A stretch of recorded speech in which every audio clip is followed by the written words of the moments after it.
gà này.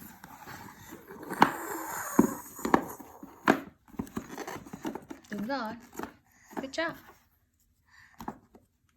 Có đúng chiều không? Hay ngược lại? Ngược lại. Đúng rồi.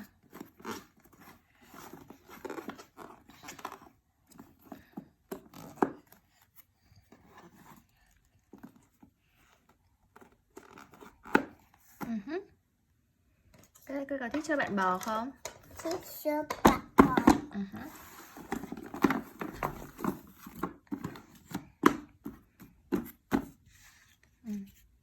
Chơi bạn bò đi, mẹ xem bạn bò nào.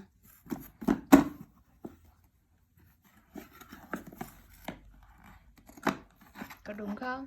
Không phải. Đúng rồi. Đúng rồi đấy.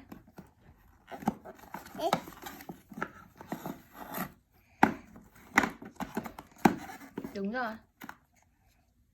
Đúng rồi đấy, cái vừa làm đúng rồi đấy. Đây này. Đây, cái thử cho hai cái này vào nhau.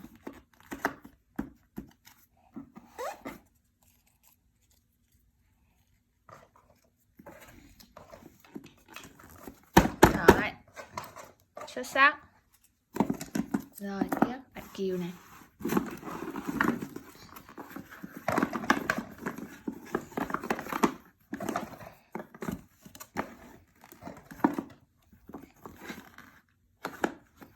Tai bạn Kiều ở đâu nhỉ? Tai bạn Kiều phải gần mắt bạn Kiều chứ.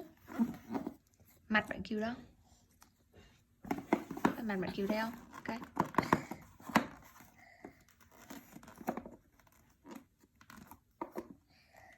Đây, bên cạnh này. Đây, đây, đây. Mặt bạn Kiều này. Đúng rồi. Rồi, đây, tai bạn Kiều đây này. Đây này. Không phải. Cái kia kìa, cái kia kìa. Cái vừa cầm đấy. Quay ngược lại. Quay ngược lại. Đúng rồi. Ui. Cẩn thận, cẩn thận. Đúng rồi. Quay ngược lại, đặt vào đây. Thử đặt vào mà xem. Đó, giỏi quá. Good job.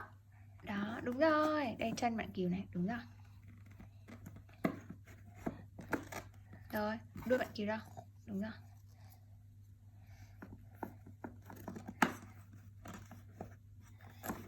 Well done. Wow, good job. Very well done. Good job. Mom, ui, cẩn thận. Ui, cẩn thận, cẩn thận.